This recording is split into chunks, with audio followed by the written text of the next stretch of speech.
Dictation 100 शब्द प्रति minute 5 second बाद शुरू। आंकड़े साक्षी हैं कि उच्च शिक्षा के हर स्तर के संस्थानों में अन्य अभावों के साथ सबसे महत्वपूर्ण समस्या है शिक्षकों की कमी। देश में कुल केंद्रीय विश्वविद्यालयों की संख्या 43 है, जहां शिक्षकों के कुल स्वीकृत पद करीब 19,000 के विरुद्ध लगभग 5,000 पद आज भी खाली पड़े हैं। मानव संसाधन विभाग ने भी इसे स्वीकारते हुए शीघ्र रिक्त पदों को भरने का निर्देश पूर्व की भांति विश्वविद्यालयों को दिया है। देश में 2014 से कार्यरत नई सरकार है, जिसे विरासत में शिक्षकों की रिक्ति की समस्या भी प्राप्त हुई थी। समय समय पर सरकार ने इस कमी को दूर करने के लिए आवश्यक निर्देश भी केंद्रीय विश्वविद्यालयों के कुलपतियों को निर्गत किया, जिसका अनुपालन आंशिक तौर पर हुआ है। बुनियादी समस्या यह है कि हर माह सेवानिवृत्त होने वाले शिक्षकों के आधार पर वार्षिक रिक्ति के आंकड़े जब विश्वविद्यालयों के अभिलेख में दर्ज हैं, तो इस आधार पर नियुक्ति की प्रक्रिया अग्रिम रूप से क्यों नहीं अपनाई जाती। केंद्र सरकार की नाक के नीचे दिल्ली विश्वविद्यालय में ही करीब शिक्षकों के कई 100 पद खाली पड़े हैं। केंद्रीय विश्वविद्यालयों में प्रवेश पाने के इच्छुक विद्यार्थियों की संख्या में निरंतर वृद्धि की सूचना देखने को मिलती है, क्योंकि ऐसे संस्थानों के अध्ययन और अध्यापन की एक अलग पहचान और प्रतिष्ठा मानी गई है। यहाँ प्रवेश पाने वाले शिक्षार्थी गर्व गौरव के भाव से अपने को आच्छादित मानते हैं। आज देश का युवा उच्च शिक्षा ग्रहण के लिए प्रबल रूप से आतुर है, क्योंकि विविध विषयों के साथ उच्चतर शिक्षा के विकल्प भी तेजी से बढ़ रहे हैं। शिक्षकों की कमी दूर करने का दायित्व केंद्रीय विश्वविद्यालयों द्वारा ही दूर किए जाने का जब प्रावधान है, तो सालों साल से चल रही रिक्ति दरअसल चिंता का विषय है। इस गंभीर कमी की वजह से प्रवेश पाए विद्यार्थियों को अपनी पूर्ण रूपेण पढ़ाई से भी वंचित होना पड़ रहा है, जिसकी नैतिक और शैक्षणिक जिम्मेवारी विश्वविद्यालय प्रशासन की निर्धारित होनी चाहिए।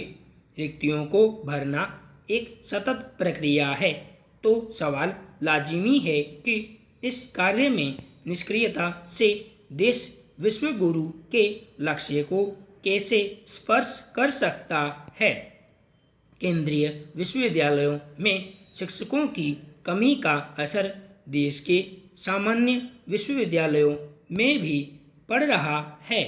सिर्फ बिहार के 13 विश्वविद्यालयों के अधीन विभिन्न महाविद्यालयों में करीब 6,000 से अधिक शिक्षकों के पद रिक्त हैं। यह बात अलग है कि तत्काल करीब 4,500 रिक्त पदों पर भर्ती की कार्रवाई मंथर गति से चल रही है। शिक्षकों की यह रिक्ति देश में शिक्षा की गुणवत्ता बनाए रखने की राह में सबसे मुख्य बाधा दिख रही है। देश में योग्य अभ्यर्थियों का अभाव नहीं है, जबकि लाखों युवा पीएचडी नेट धारक बनकर भी बेरोजगारी के संताप से पीड़ित हैं।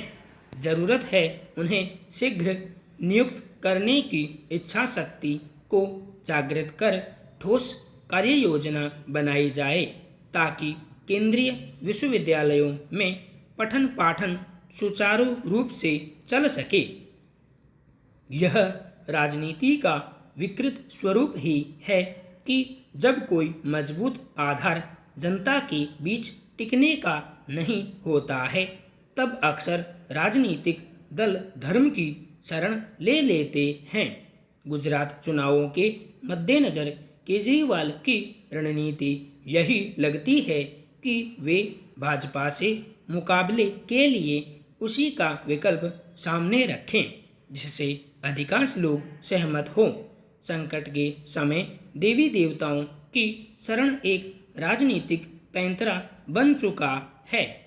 इंडोनेशियाई उदाहरण देकर केजरीवाल ने एक सकारात्मक मुद्दा भी उठाया है, लेकिन अगर यह महज धर्म की भावना का शोषण है और इसे हल्के तौर पर लिया जाता है तो देश की जनता के साथ खिलवाड़ होगा। जब देश में धर्म की लहर चल रही है तो इस पर भी विचार जरूरी है कि इंडोनेशिया में किस आबादी की प्रतिशत क्या है और वहाँ की सत्ता और जनता का व्यवहार अल्पसंख्यक समुदायों के प्रति कैसा है। अब तक भारत सरकार 50 से काफ़ी अधिक देश विरोधी YouTube चैनलों को ब्लॉक कर चुकी है जो देश की शांति और सुरक्षा के खिलाफ कार्य कर रहे थे, लेकिन हर बार कुछ और नए चैनलों की हिम्मत बार बार खुल जाती है और ये नए चैनल देश के धार्मिक समुदायों के बीच में घृणा फैलाने के इरादे से सामग्री में छेड़छाड़ करने एवं फर्जी खबरें चलाने लगते हैं। ये चैनल कई बेहद संवेदनशील मुद्दों पर हमेशा गलत खबरें देश विदेश में फैलाने लगते हैं, जिनके कारण भारत की एकता और अखंडता पर चोट पहुंचती रहती है। इसलिए एक बार फिर से केंद्र सरकार के सूचना प्रसारण मंत्रालय ने एक बार फिर 10 YouTube चैनलों को बंद करने की घोषणा की है। हम इसे सरकार का सही कदम मानते हैं। आखिर देश की एकता, अखंडता तथा सुरक्षा एवं शांति के साथ समझौते आखिर कैसे बर्दाश्त किए जा सकते हैं। आज किसी भी टीवी या YouTube चैनल को यह अधिकार नहीं है कि वे देश और विदेश में भारत की छवि को गलत ढंग से पेश करें। रूस और यूक्रेन के बीच जारी युद्ध से दोनों देश जितने भयभीत नहीं हैं, उससे ज़्यादा विश्व के अन्य देश भयभीत और चिंतित हैं। दरअसल जिनके बीच युद्ध हो रहा है वे तो अपने अपने स्वार्थ और देश को बचाने के लिए युद्ध लड़ रहे हैं, किंतु युद्ध के दुष्परिणाम को भुगतने वाले देशों की संख्या ज़्यादा है। यह युद्ध अब किस दिशा में जाएगा यह कहना मुश्किल है।